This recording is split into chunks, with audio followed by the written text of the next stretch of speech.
या कॉलेजचा इतिहास मला वाटतं प्रास्ताविक करत असताना प्राचार्यांनी देखील सांगितला आणि कुलगुरूंनी देखील सांगितला, परंतु हे शासकीय कृषी महाविद्यालय पुण्यश्लोक अहिल्यादेवी होळकरांच्या नावाने 2016 साली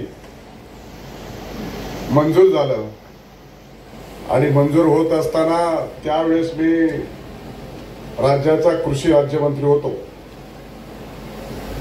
परंतु ते खातं माझं कोणाला माहीतच नाही। आणि ज्यावेळेस मी या कृषी राज्यमंत्री होतो आणि धोरण असं होतं की महाराष्ट्र सरकारचं प्रत्येक जिल्ह्याला एक शासकीय महाविद्यालय असावं आणि निश्चितच मी शासकीय महाविद्यालयाची मागणी केल्याबरोबर या महाविद्यालयाचा इतिहास निर्माण झाला, त्याच्यामध्ये वाद आणि कटुता आली आणि निश्चितच 3 विद्यापीठाच्या कुलगुरूंची एक समिती गठीत करण्यात आली आणि त्या कुलगुरूंच्या समितीने तो निर्णय राज्य सरकारकडे दिला। राज्य सरकारकडे दिला असताना त्याच्यावरती तो रिपोर्ट राज्य सरकारकडे आला आणि मग मंत्रिमंडळापुढे प्रस्ताव आला आणि मग तिन्ही कुलगुरूंनी सांगितलं की इथं पाण्याची कमतरता आहे, उजाड माळरानावरती आहे, इथं आवश्यकता आहे की नाही आवश्यकता आहे आणि साहजिकच तो रिपोर्ट आपल्या विरोधी होता। परंतु राज्याच्या मंत्रिमंडळामध्ये मी असल्यामुळं माननीय तत्कालीन मुख्यमंत्री देवेंद्रजी फडणवीस साहेबांना सांगितलं काही झालं तरी आमचा जिल्हा एवढा सदन आहे, शुगर फॅक्टरीज आहेत, मोठे मोठे शेती चांगली डॅम आहेत, पण आमच्या भागाला वरदान ठरणारं हे कृषी महाविद्यालय होऊ शकतं की उपलब्ध प्राप्त पाण्याच्या मध्ये आमचे शेतकरी चांगल्या पद्धतीने कमी खर्चामध्ये जास्तीचं उत्पन्न जर घ्यायचं असेल तर त्यांना अलीकडच्या कालखंडामध्ये त्यांना वेगवेगळं त्याच्यातलं ज्ञान प्राप्त झालं पाहिजे आणि म्हणून आमच्या भागामध्ये महाविद्यालयाची आवश्यकता आहे आणि तो तातडीनं 5 जुलै 2016 रोजी हा निर्णय महाराष्ट्र सरकारने पारित केला। निश्चितच विद्यापीठाची जी काही कार्यक्षेत्र आहे ते 10 जिल्ह्याचं आहे। विद्यापीठ आपल्या जिल्ह्यात होतं पण विद्यापीठाच्या अंतर्गत येणारं कॉलेज मात्र आपल्या जिल्ह्यात नव्हतं आणि ते कॉलेज आपण हळगावला निर्माण करण्याचा प्रयत्न केला। आज त्याचं उद्घाटन होत आहे आणि त्यासाठी 60 कोटी आणि 75 लाख रुपयाचा निधी देखील आपण उपलब्ध करून दिला। हळगावच्या ग्रामपंचायतीने त्यांच्याकडे उपलब्ध असलेली जागा देखील आपल्याला 100 एकर उपलब्ध करून दिली। तत्कालीन सर्व त्या पदाधिकाऱ्यांचं आणि गावकऱ्यांचं देखील मी या निमित्तानं अभिनंदन करेल, आभार मानेल। शेवटी त्यांनी जागा उपलब्ध करून दिली, त्याच्यावरती हे कॉलेज होऊ शकलं, परंतु तातडीने आपण कॉलेज सुरू केलं आणि ते विद्यापीठात मध्ये कॉलेज भरायचं आणि तदनंतर मध्येच खंड देखील पडला आणि पुन्हा एकदा नव्याने आपण हळगावमध्ये ती बॅच सुरू केली। मला वाटतं की 2 बॅचेस बाहेर पडलेल्या आहेत आणि या 2 बॅचेस बाहेर पडलेल्या आहेत, त्याच्यातले विद्यार्थी देखील आपल्या आपल्या पुढील शिक्षणासाठी जात आहेत, काही शासकीय सेवेत आहेत, काही प्रगतशील शेतकरी म्हणून देखील काम करत आहेत। अशा पद्धतीचा अहवाल देखील प्राप्त झालेला आहे आणि दरम्यानच्या काळात कुलगुरूंनी मान्य केलं, प्राचार्यांनी मान्य केलं की विद्यार्थी अतिशय तोकड्या सुविधेमध्ये हे शिक्षण घेत आहेत आणि प्राचार्यांनी त्यांना शिकवायचंय, प्राचार्यांनी त्यांना सांगायचंय, पण प्राचार्यालाच विद्यार्थी सहकार्य करतात अशा पद्धतीचं वक्तव्य देखील मी व्यासपीठावर ऐकलं।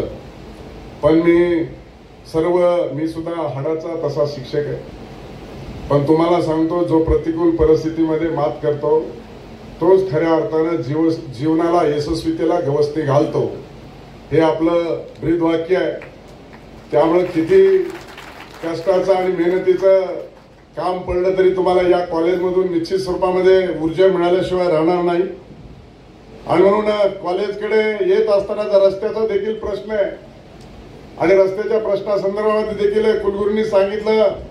मी तर कुलगुरू महोदय याचा 2018 साली भूमिपूजन केलं, त्याच्यानंतर रात्रीच या कॉलेजच्या प्रिमायसिस मध्ये आलो आणि साहजिकच या बाजूने प्रवेश देण्यासंदर्भामध्ये काही जागा आपल्याला आवश्यक होती आणि त्या जागेच्या संदर्भामध्ये कारवाई देखील आज तागायत अपूर्ण आहे म्हणून रस्ता देखील चांगला होऊ शकला नाही. अनेक विद्यार्थी आणि विद्यार्थिनीच्या पालकाला देखील आपलं कॉलेज सापडत नाही अशी स्थिती आहे. ना बस स्टॉप आहे, ना तिथं थांबा आहे, ना कॉलेज येऊन गेलं तरी ती लक्षात पण येत नाही. आणि म्हणून तिथे एक चांगलं प्रवेशद्वार असलं पाहिजे, त्याचबरोबर तिथे एक चांगला रस्ता देखील असला पाहिजे. आणि म्हणून या 6 शेतकऱ्यांनी आपल्याकडे त्यांची संमती देखील दर्शवली आहे. जिल्हाधिकाऱ्याच्या मार्फत भूसंपादन देखील केलेलं आहे, त्यांचा मावेजा देखील त्यांना मिळणार आहे. आपल्या कॉलेजला जेवढा आवश्यक तेवढा निधी आपण एका झटक्यात मंजूर केला. विद्यापीठ देखील सांगायचं की आमच्याकडे निधी एवढा खर्च होणार नाही, तरी आपण त्यांना निधी पाठवायचो. त्याच्यामुळे एका टेन्युअर मध्येच कॉलेजचा मंजुरी पण झाली, कॉलेज पण पूर्ण झालं आणि विद्यार्थी पण यायला लागले आणि विद्यार्थी पासआउट पण झाले. असं हे पुण्यश्लोक अहिल्यादेवी होळकर शासकीय कृषी महाविद्यालय आहे की आदरणीय आज आपले कृषी मंत्री या कार्यक्रमाला येणार होते, परंतु एक दुर्दैवी घटना घडली, त्यामुळे त्यांना तिकडे जावं लागलं. ते यामध्ये येऊ शकले नाही, परंतु त्यांचे OSD पंडित खेडकर हे आपल्या व्यासपीठावर उपस्थित आहेत. मी तर पुढचा चेहरा होतो, पण हे कॉलेज माझे PA होते त्यावेळेस त्यामुळे हे कॉलेज करायचं सगळं जे काही काम आहे कुलगुरू साहेब हे सगळे आमचे पंडित खेडकर आहेत. माझे PA होते, त्याच्यानंतर ते मुंडे साहेबांचे PA झाले आणि आज ते दोघांचे माझी आणि त्यांचे आजी PA म्हणून हजर राहिले आणि आज ते पुढे. हे सगळं माझं जरी श्रेय तुम्ही मला दिलं असलं तरी त्याच्या पाठीमागचं श्रेय सगळं हे माझे तत्कालीन PA पंडित खेडकरांचं. एवढा पाठपुरावा आणि अशा पद्धतीची फाईल त्यांनी फिरवली आणि सगळ्या अडचणीवर मात करत आपल्या महाविद्यालयाची निर्मिती झाली. मला दरम्यानच्या काळात एक विद्यार्थ्यांनी आंदोलन केलं, त्याचा पुनरुच्चार कोणीच नाही केला. माझं किती लक्ष आपल्या आंदोलनावर तुम्हाला लक्षात आलं असेल. प्राचार्याला वाटलं आणि कुलगुरूंना वाटलं कसं सांगावं कसं बोलावं, आणि तुम्हाला विद्यार्थ्यांना वाटलं की चांगलं कार्यक्रम आहे तर आपली मागणी कशी सांगावी. पण तुमच्या सगळ्या अडचणीकडे माझं बारकाईने लक्ष आहे. मी त्याच वेळेस आमचा सत्तार त्याच्याकडून माहिती मागवली तुमची, लगेच निवेदन पण टाईप केलं आणि माननीय कृषी मंत्र्यांना देखील दिलेलं आहे.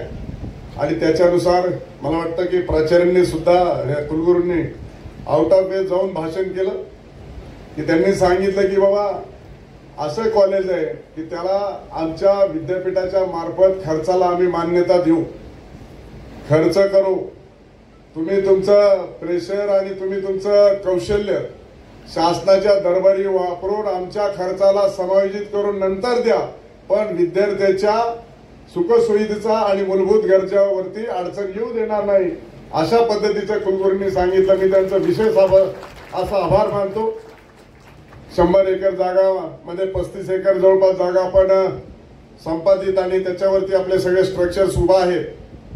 1 कोटी लिटरचं शेततळ देखील आहे.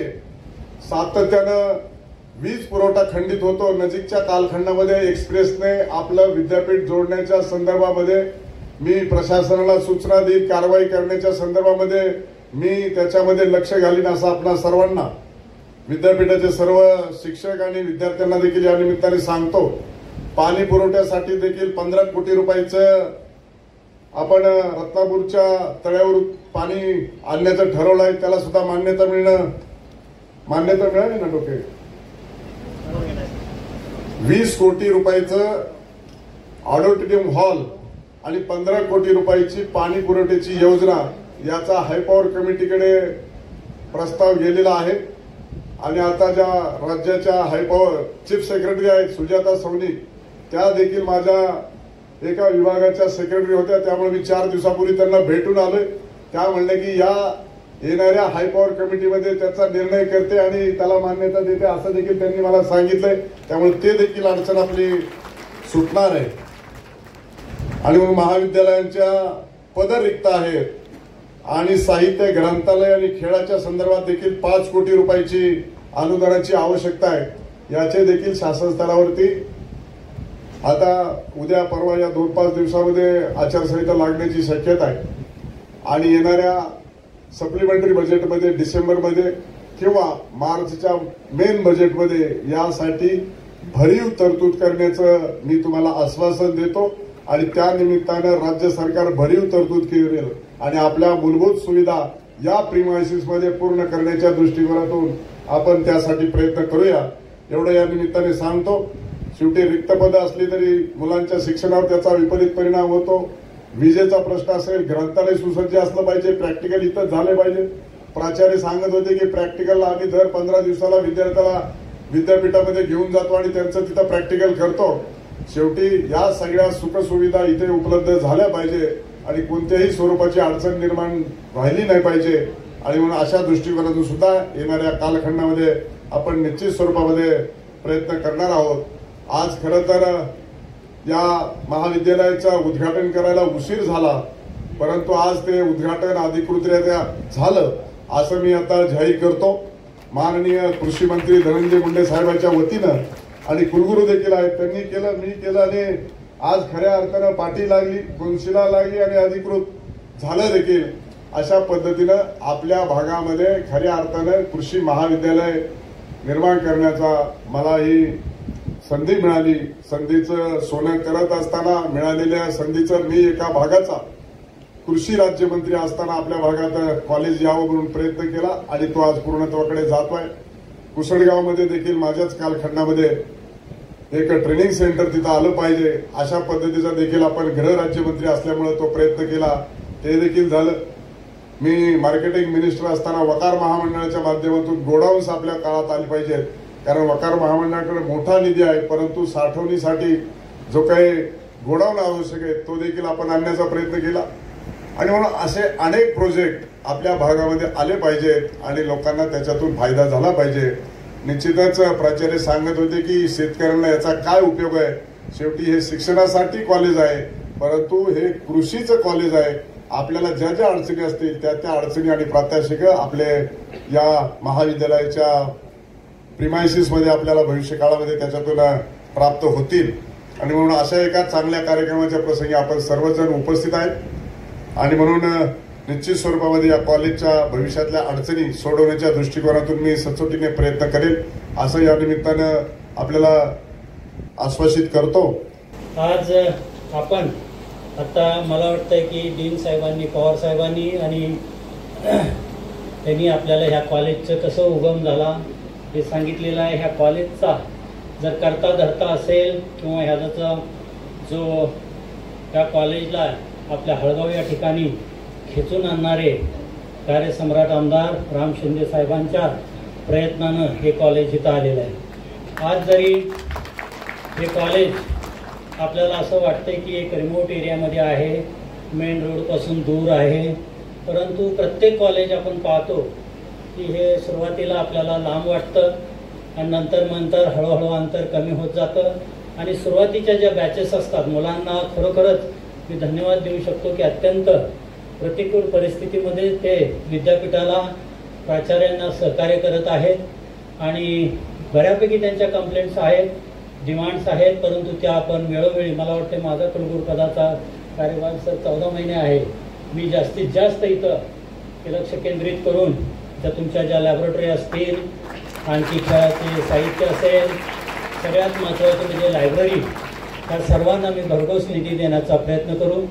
माझ्या सुरुवातीला मी रेव्हेन्यू रिसिप्टमध्ये सुद्धा देऊ, सरकार नंतर जरी दिला तरी मला चालेल. आणि आपण राम शिंदे साहेबांच्या प्रयत्नानं मला वाटतं की आम्ही अगोदर खर्च करू आणि नंतर तो जर समायोजित जर झाला आम्हाला मिळाला तर उत्तमच राहील. आणि मला आशा आणि विश्वास वाटतो की ते ह्या कॉलेजसाठी ते जरूर तसे प्रयत्न करतील. ह्या कॉलेजचं सगळ्यात महत्त्वाचं वैशिष्ट्य म्हणजे मी बघितलं, आज आपण आपल्या विद्यापीठाच्या आवारामध्ये विद्यापीठाच्या 10 जिल्ह्याच्या कार्यक्षेत्रामध्ये विविध कॉलेजेस आहेत, पण कंपाऊंड, पूर्ण कंपाऊंड असणारं सर कॉलेज हे एकमेव आहे. तुम्ही खरोखरच एक, कारण तुम्हाला माहिती आहे की कंपाऊंड जर नसेल तर अतिक्रमणाचा प्रश्न होतो. मग एकदा अतिक्रमण झालं की ते काढायचा प्रश्न येतो की हा जो रस्ता आहे या रस्त्याला बऱ्याच वर्षापासून आम्ही शेतकऱ्यांच्या साठी त्यांना रिक्वेस्ट करत होतो की हा रस्ता द्या. राम शिंदे साहेबांच्या प्रयत्नानं सर्व शेतकरी खरोखरच त्यांनी आज आपल्या राम नामदार साहेबांना त्यांनी संमतीपत्र दिलेलं आहे. तो रस्ता आपण खरेदी करू, विद्यापीठ खरेदी करेल. आणि जसं आमदार साहेबांनी सांगितलं की रस्ता छोटा न करता 2 पदरी करावा, मधून आपण बॅरिकेड्स लावावेत, चांगले लाईट आणि मेन रोडला कमान, अशा पद्धतीचं आपण नियोजन करू. आणि एक भव्य दिव्य रस्त्याने जातानाच आपलं कॉलेज इथं आहे त्याचा आपल्याला सर्वांना त्याचा माहिती होऊन जाईल. तुम्हाला सगळ्यांना माहिती आहे की नाही माहिती आहे, परंतु मी त्यांच्या पूर्वपरवानगीने मी सांगू इच्छितो की त्यांचे जे जावई आहेत ते आपल्या दापोली कृषी विद्यापीठाचे ग्रॅज्युएट आहेत आणि ते परीक्षा देऊन ते IAS झालेले आहेत आणि आज नालंदा इथे ते सेवा करत आहेत. म्हणजे आज आपल्या ह्या भागातले सोलापूर भागातले कृषी विद्यापीठाचा एक ग्रॅज्युएट आज नालंदा इथं प्रशासकीय सेवा आपण तो देत आहे. म्हणून प्रतिकूल परिस्थिती येत असते. त्या प्रतिकूल परिस्थिती आजकाल तुम्हाला माहिती आहे की वायफायच्या माध्यमातून, यूट्यूबच्या माध्यमातून बऱ्याचशा आपल्याला ज्ञानाचं कवाडं खोललेली आहेत आणि त्याचा आपण वापर करावा. आणि मला वाटतं की आपण आपलं जीवन समृद्ध करावं आणि आपलं जीवन समृद्ध करत असताना शेतकऱ्यांच्या जीवनामध्ये सुद्धा कसा आमूलाग्र बदल होईल आपल्या ज्ञानाच्या रूपानं, तेही आपण पाहणं गरजेचं आहे. पूर्ण